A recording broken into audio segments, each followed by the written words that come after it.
Welcome, everyone, to the new web series and podcast, Truth Matters, a show that's created for those who are seeking the truth in a world of increasing deception and strategic misinformation. This program is the latest series by Amazing Discoveries, who for over 3 decades has worked tirelessly to become one of the most trusted names in the work of exposing the dark underbelly of the world and reporting on information that, quite frankly, others won't. All this is to help people uncover powerful truth and life-changing information. My name is Matthew Shonshay. Alongside me is Mackenzie Drebit and Walter Feit. Together, Mackenzie and I have combined for over 20 years of studying and covering the topics of global power structures, the occult, and secret societies, and their historical context as they relate to what's happening today. Joining us is one of the world's leading experts on the occult and the inner workings of secret society, who for over 40 years has been giving lectures across the world, giving those who have heard him real, tangible evidence for who's running the world and what the goals are for these people. So if you're the type of person who's feeling like something is wrong with the world, but you're not exactly sure what it is, if you're sitting there looking at 2020 and noticing that things have gotten really strange really quickly, and you want to get to the bottom of what's really going on and why, this program is for you. Today can be the start of your journey to an absolutely amazing discovery. So let's peel back the layers of what's been covering the truth from the eyes and the ears of those who deserve to know it. Our goal is to present real people, real places, and real events that answer the driving question, which in today's program is, are secret societies real, and what role are they playing in global events? Walter, Mackenzie, thank you guys so much for joining this important program. Thank you very much, and thank you, Walter, for joining us as well. I think we're going to have a lot of very interesting things to talk about today. So, Mackenzie, when you and I were talking about starting this program with Walter, what's the type of person that you thought of that would really be helped by something like this? Well, going back, there's a lot of things that are happening in the world this year, especially, that people don't have a lot of answers for.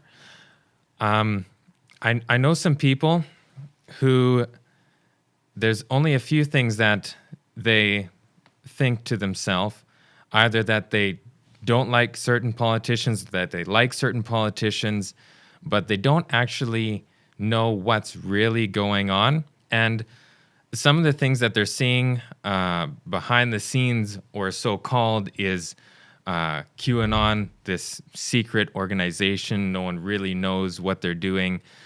But is that really like the end product? Is that really all we're looking for? Is that we don't like certain people and that they have this ring? What is this thing that people are looking to? Because they know that something's wrong. They don't like what's being done. They see that things are being done don't seem right, but that's about as far as it goes. They don't know where to go from there. They don't know what they're looking for.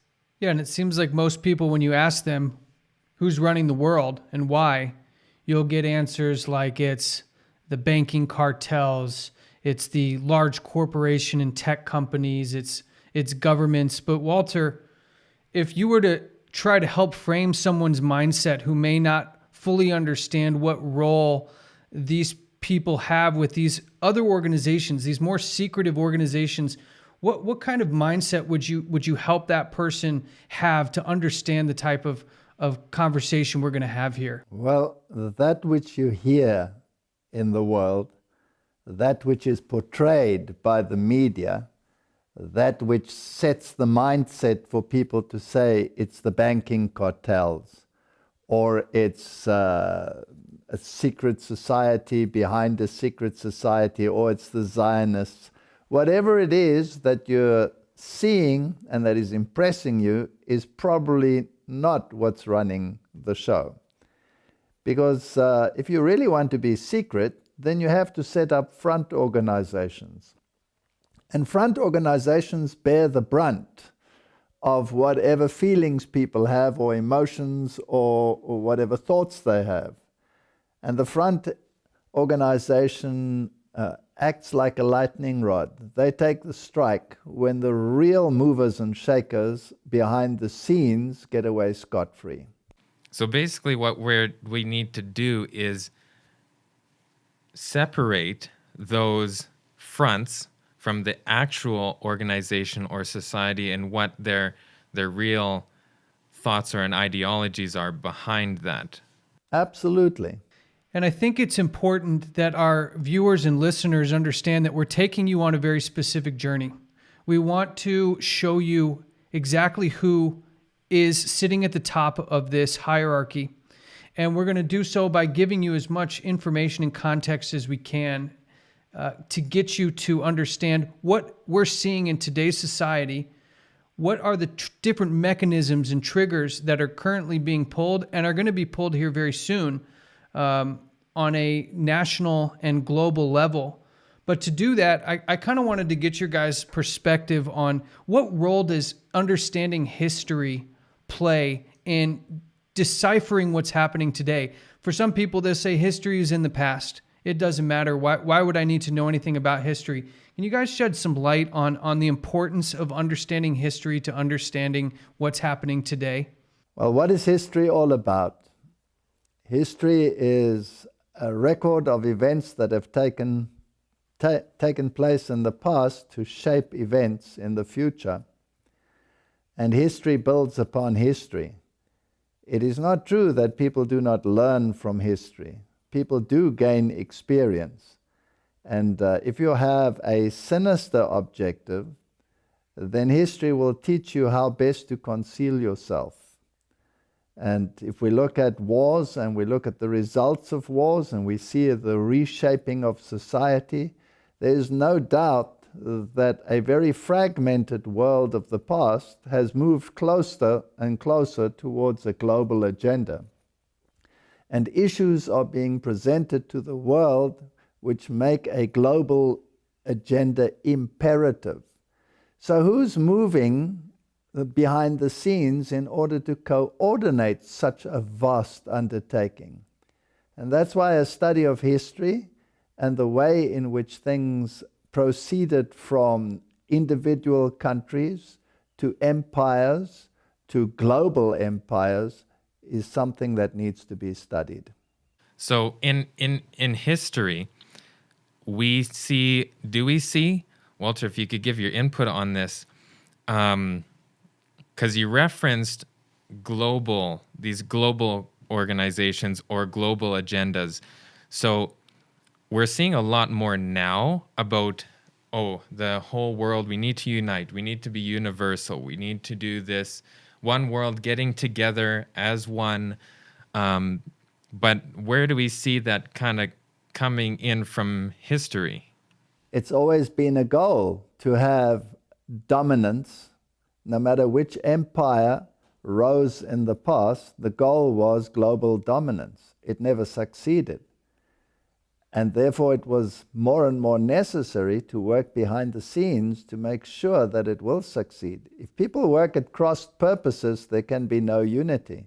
There can be no globalism once individualism strives.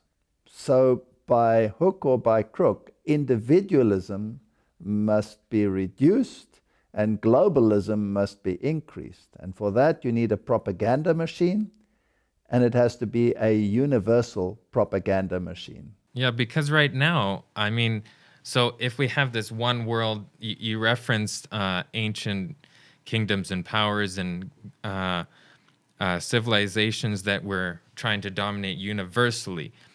So, but with now, how do we see this universal dominance? Because we have all these separate little countries in the world, and how is there this one power that's trying to dominate that? So is there a connection here between all these different countries, these different powers?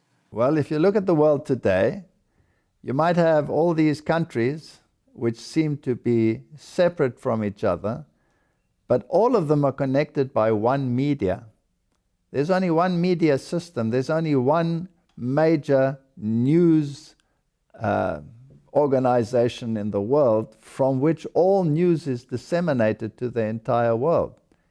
If you had to put all the television screens of the world, of the various countries side by side, you'd hear the same rhetoric, the same pictures, the same news, the same propaganda, adapted proportionally to whatever nation it is, but is the same information. And it is information that moves people in a certain direction. And I find it interesting that we're sitting here in 2020. We're talking about history as it relates to current events, and that there's been this current of some power as it seemingly changes through history, but the goal remains the same, which is global unification and domination. Now, we've seen this year alone maybe some of the most widespread unification when it comes to how countries have handled the current health crisis. Can we use what we're seeing today as almost maybe a mechanism by which to bring about unification, maybe not in the traditional sense of powers overcoming and overtaking other world powers, that we're actually seeing this same strategy implemented, the same goal being implemented using maybe different means with the public pandemic? Well, I remember back when 9/11 was happening, that it was referenced as an opportunity to invoke change. So we have this now universal platform to invoke some sort of change. Now, what that change is the big question. It's interesting that people that have a very clear global agenda in the past, like Henry Kissinger, for example, is known to have said that a major crisis would unite the world. Now the question is, the major crises that we have, or those that will come, are they as real as they appear to be, or are they steered by some outside source? And it's interesting that the various countries in this global pandemic that we've had different strategies. And the argument was that some countries failed and some countries did not fail because there was no global strategy.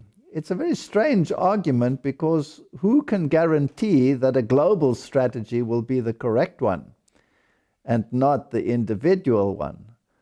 So, in my opinion, if there were many, many varieties of approaches, the one that works is the one that you can learn from. To have a global one from the beginning is not necessarily a guarantee that it will be the right one. So then we see a lot of people commenting, or at least it's almost a movement of people commenting, not just individuals, saying that we need a global fix, or we need a global movement. An individual one isn't going to work.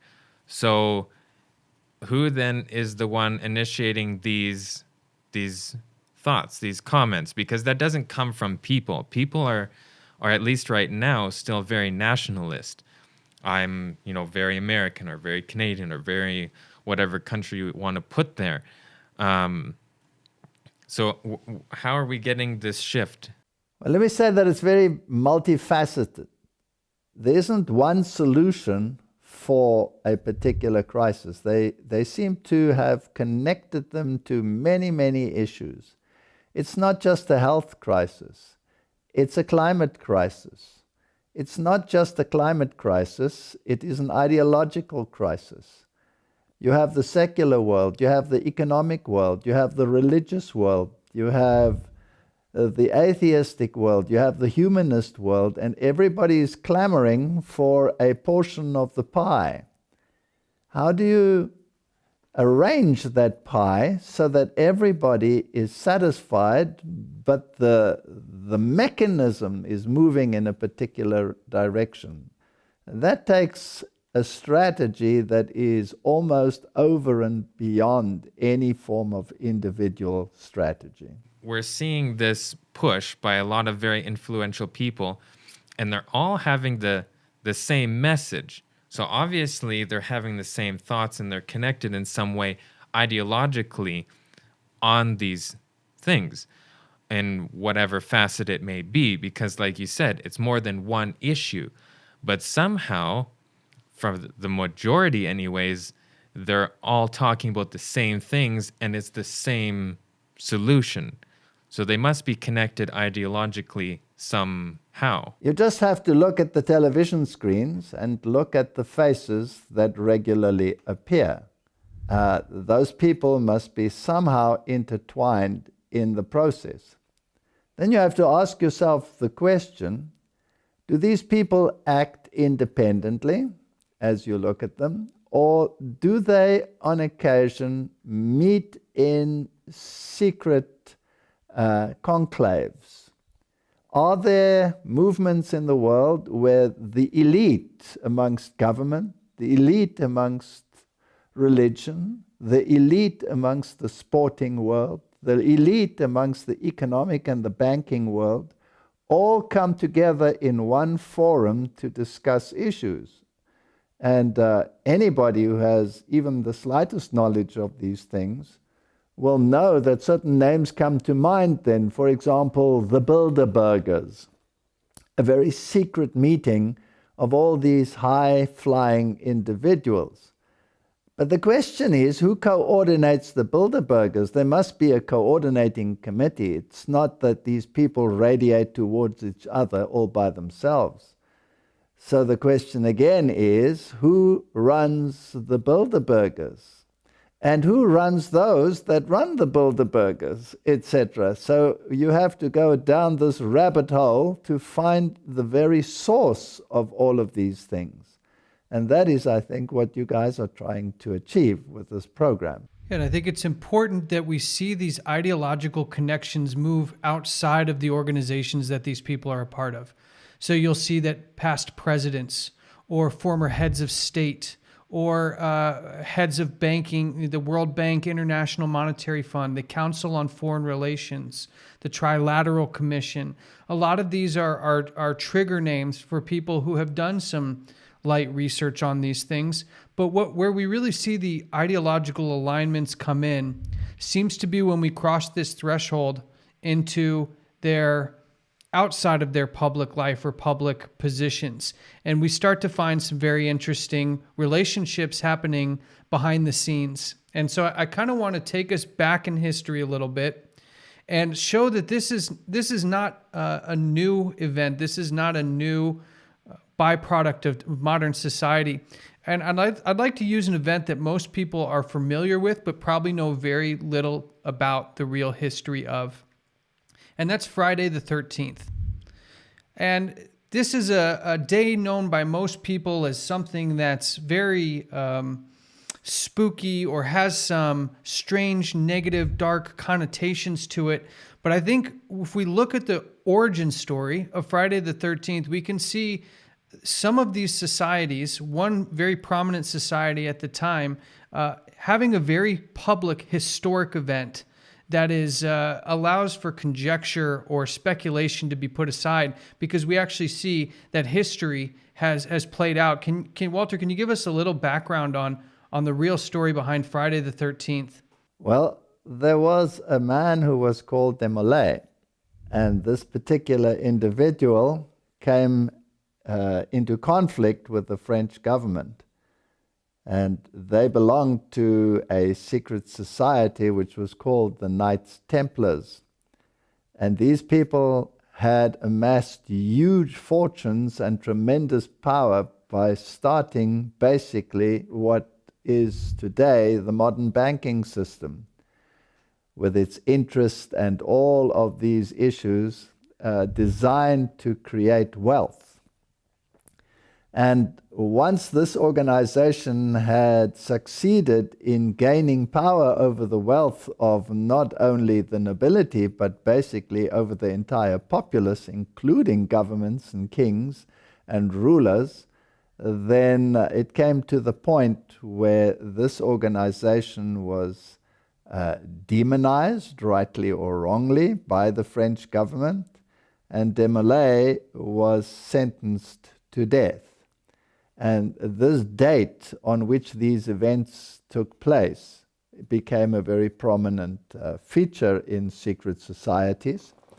And today, that day is, shall we say, celebrated, or shall we say remembered with regret by calling it a day of bad luck, depending from which side you are coming, whether you are coming from the light side or the dark side. And yes, Friday the 13th becomes sort of entrenched in the minds of people. It's interesting, if you get onto an aeroplane, there is no row 13. So people are afraid of that number, and some people embrace that number.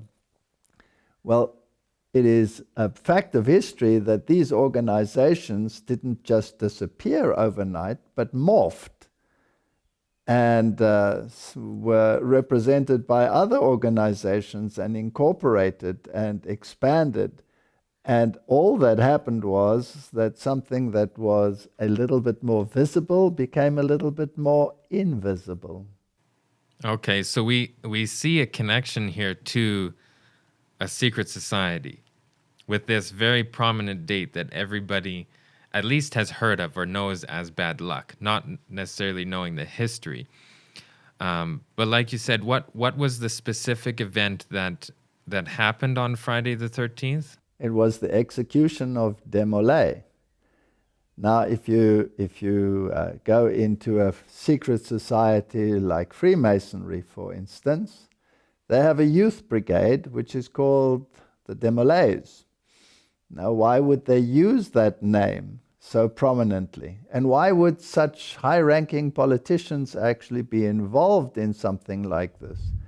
It is well known that a president such as Bill Clinton was very prominent in the Desmoulins movement, which is the youth movement of Freemasonry.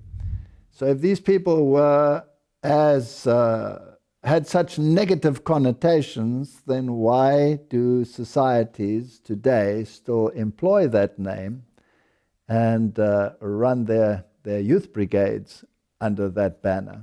Well, and obviously if they have that name and it's under that banner, then they know the history behind that date and that name as well. Absolutely, and this is how you follow the clues. It's like, it's like a quest game. A very, very tricky quest game. It seems like while the rest of the world is kind of stuck in their what's happening today mode, these groups, these organizations, and subsequently the high-ranking people that are part of these organizations, and we're going to dive a little bit deeper into, what people are part of these groups and why they would be a part of them. But those organizations really seem to be sharp on their history and their idea behind numerology and astrology. So we see that they really highly value history and information, where today I'd say the general public is probably not so inclined to pay attention. And just for reference, Friday the 13th, the massacre was in the 13th century. So we, as people are saying, well, the people who run the world are these bankers. Well, let's trace this back to who are the original bankers. Where were the very first concept of banking, of usury and protecting one's assets? And we find this, was Knights Templar a military organization, or what gave them the status to become these bankers? They were knights, and as knights, obviously, they had a military role, and they were appointed by the church. And in the Middle Ages, when you had the Crusades, that is when the Knights Templars, according to their name, were the knights that guarded the temple site in Jerusalem. But they became very influential because of their banking expertise. And they were the first ones to introduce usury. But they did it in a very clever way to circumvent church law, which actually prohibits usury. And so they developed a system whereby huge profits were gained, and they gained tremendous power, not only in terms of their military role, but also in terms of their economic role. And it is probably a fact of history that all of these great financial institutions are somehow run by one organization behind the scenes and have a total control over global finance. So what you see happening is not what everybody thinks is happening, because the cycles that are taking place in the economic world are so regulated and so regular that you can almost put dates on when there will be ups and when there will be downs, when it will be bullish and when it will be bearish, and what the currency values are, and all of these issues. It is a monstrous creature, but who controls it? And I think most people would just go under the assumption that that's just naturally how it falls. We have this fluctuation up and then it goes down, and they take that for granted and they just think that's how it's always been, that's how I've always known it. It's way too complicated for me to understand. So then they don't look at it any farther. They just think it is how it is.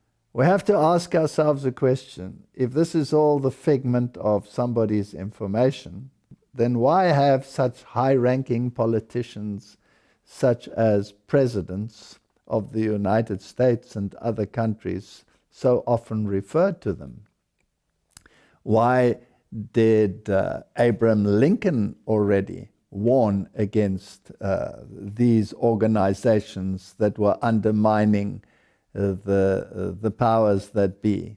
Why did JFK warn against issues like this? Why did the George Bushes refer to secret societies and their powers?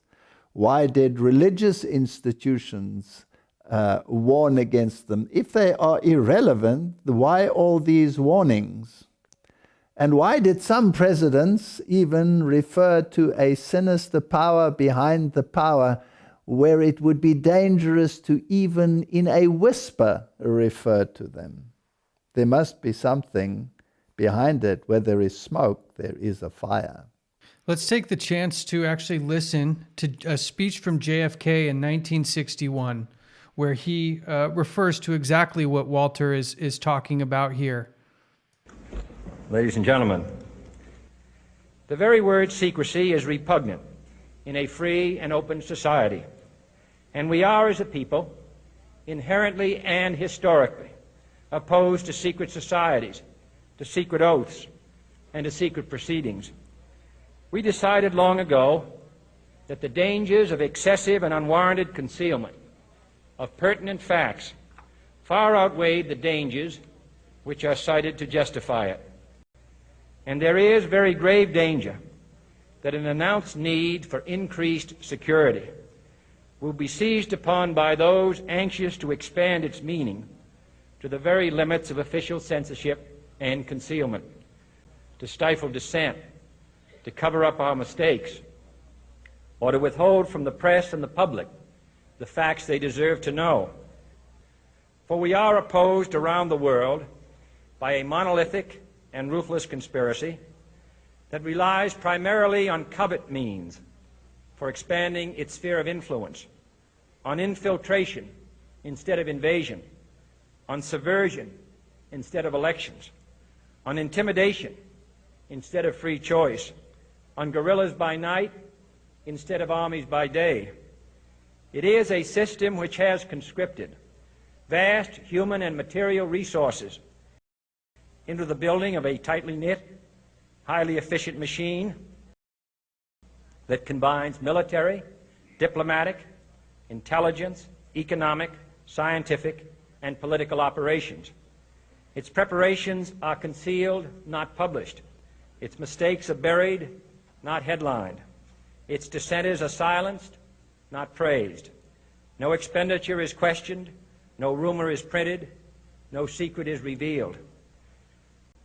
But I am asking your help in the tremendous task of informing and alerting the American people. And that is why our press was protected by the First Amendment, the only business in America specifically protected by the Constitution, not primarily to amuse and entertain, not to emphasize the trivial and the sentimental, for it is no longer far away and foreign, but close at hand and local, confident that with your help, man will be what he was born to be, free and independent. It's quite incredible that in the 1960s we have the President of the United States, who I imagine if we were in, say, a court of law, an eyewitness testimony and a high-ranking official of his nature would be taken as the highest form of evidence. Walter, what kind of system? Is this the same system that is manipulating? You mentioned the markets going up and down. Is this system controlling all these different aspects of our society, including the financial markets and maybe even our spiritual daily lives? Is there that much control, as he alluded to, in the scientific community and in the intelligence community? Is that same power still active and manipulating today as they were clearly in the 1960s? Absolutely. But it's so subtle that even sometimes those that are involved at the highest level do not understand the machinations behind it. You know, it's interesting that all of these things happen in the name of freedom and independence. Who defines the freedom? Who defines the independence? Which organization and which ideology determines what freedom is? Do they set boundaries for the freedom? Is freedom perhaps something that is only to be aligned with some common denominator? And what is that common denominator and who defines it? And this is something that affects every single person on the planet. And everybody has to ask themselves the question, once this great ideology is implemented, will it actually enhance my freedom, or will it curtail it, or will it eradicate it? And that is something that everybody should be concerned about. And in fact, everybody is becoming concerned, but they don't know exactly what the solution is. So we made reference to a lot of different things in the last little while. Alluded to the markets, that maybe that's even controlled by organizations. Then we have JFK having this reference where he's putting a negative light toward these secret societies. And he was referencing in a lot of facets of our life. So what examples can we have? Because we see a lot of separate things, or things that are labeled as negative, but are more pinned to smaller organizations or people. And how can we connect that to these actual organizations, or what this reference is from John F. Kennedy? Some people say you follow the money trail. It's an old adage, he who pays the piper calls the tune. So you might follow the money and you'll end up with the banking cartels and say, all right, that's the one who pays. That's the one who finances governments. That's the one who finances economic bailouts. You might go up to the International Monetary Fund and you ask yourselves, well, where do they get the money from? They also get it from the banking cartels, but they stand at a higher level. Is there another level above that? And this is the important thing about secret societies. They're all based on a pyramid system. They have a very, very broad base with many, many sub-organizations. Then the base gets smaller as you rise up on the pyramid. And eventually you get to the very top of the pyramid. And in most of the depictions of this pyramid, there is an eye, an all-seeing eye in the top of the pyramid. And what we are trying to achieve here, or what I assume you are wanting to achieve, is who does that eye belong to? And why is there only one eye? And why is that eye in capstone separate from the rest of the base? Seems to be an interesting aspect of that particular imagery. And I want to just give a little context to what we're referring to here. One example of this symbol that we're talking about can be found on the American US dollar bill. It's one of the emblems that's on the back of the dollar bill. It has a pyramid. It has different words surrounding it, which aren't in English. And the capstone is separated, glowing, and it has an eye in it. Going back to this, because people may not know, they see this on the dollar bill all the time, but they just shake it off. Who came up with this concept, like this imagery? Where does this come from? Oh, well, I was just going to say, add some context. Last I checked, as an American citizen, I haven't ever seen any pyramids in the United States. So I think a lot of people would ask, how does something like that, with that imagery, end up on the back of a dollar bill? Does it have any relation to what we're talking about here? Who brought that design forward to be such an iconic symbol on American currency today? Well, we started this program with history, and we asked the question, does history play a role? Where do you find a pyramid? You find it in many places in the world, and the most prominent one today, of course, where they still survive, is Egypt. But the Egyptian ones are just a relic, if you like, or a copy of something that preceded them. And you have the ziggurats in ancient Babylon. So basically, you can trace them back to Babylon. Well, and it's interesting because it brings up that I did some research many years ago about who actually brought this design to the table. Because when you really think about the process, it doesn't just accidentally end up on the back of a currency. It must have gone through design and approval and design and approval to end up there. And you find an interesting organization hiding behind that, and an interesting person behind that design who happens to be a Freemason, part of the Freemason Society. When we look at Lady Liberty or the Statue of Liberty, we see that was given to us, the American people, by a Freemason. So we're starting to kind of circle around this organization of the Freemasons. And before we jump in, I'd like to kind of have our listeners and our viewers do a little exercise with us. If you could open a search engine, type in your town name, and type in Masonic Lodge afterwards. Because I think about 95% of the people who take this exercise and actually do it will find that there's going to be, no matter how big or how small their town is, most likely there's going to be a Masonic Lodge in their area. Why would that be? Why would a Masonic Lodge seem to be appearing in, at least in North America, in almost every city in the country? And if you go to some of the cities in the United States of America, you will find the Masonic sign on the offices of public office. You will find them on police doors. You will find them on public buildings. You will find them on the capstones of most of the major public buildings.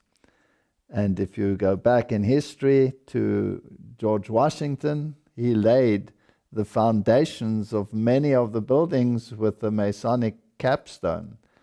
So yes, and as you mentioned, the dollar note, that was brought in by vice presidents of the United States and placed on the dollar note.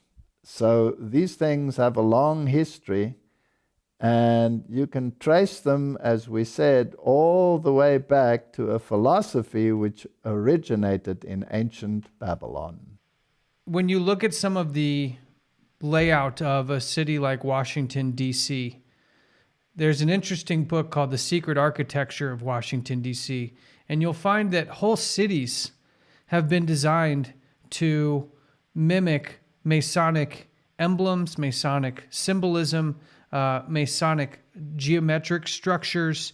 Inside of the Washington Monument, we find very interesting Masonic symbolisms. And in fact, the Washington Monument itself has some hearkening to ancient Egypt and ancient Babylon. How does somebody pull that off? I mean, we're talking about a whole city and some of the most iconic images and monuments in American history having such connection with this one organization, the Freemasons, and to what seems like Egyptian and Babylonian cultures. Power begets power. You don't get into the echelons of power unless you have the access to that power, or the power has access to you.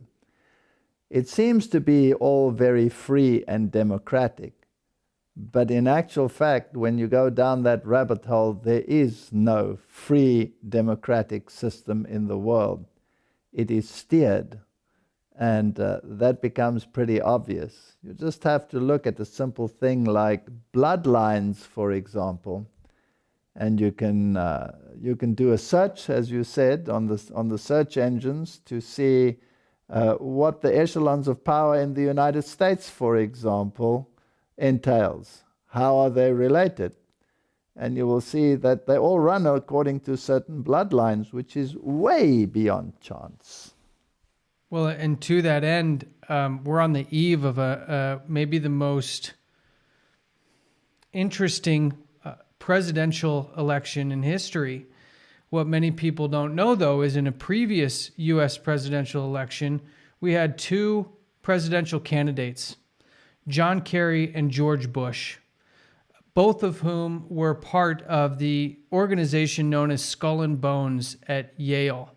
And both actually admitted as much. Let's take a listen to John Kerry and George Bush admit that they were part of a secret organization called Skull and Bones.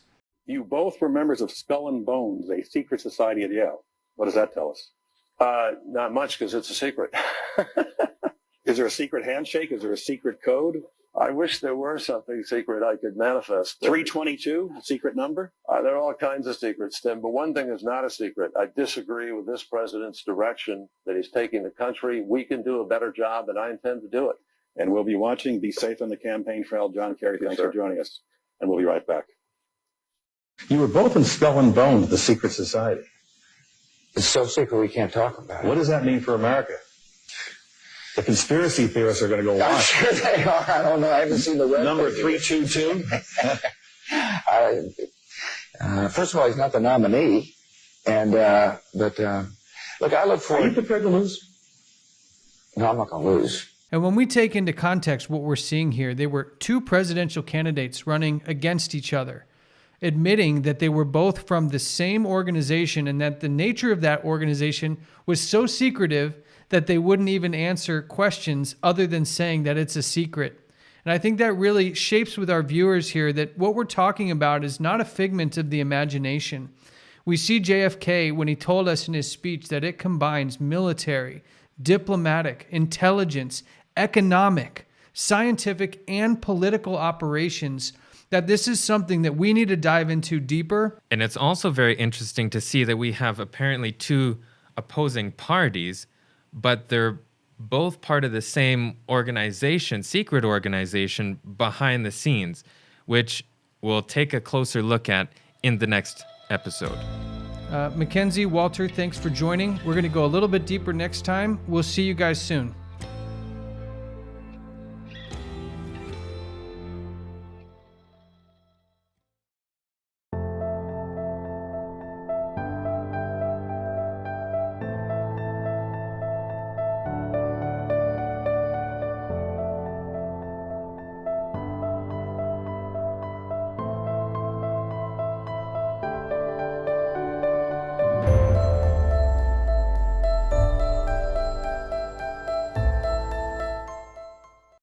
Hi YouTube, I'm Walter Veit from Amazing Discoveries. If you'd like to learn more or you would like to subscribe, then visit our webpage, donate, share, and we would like to hear from you.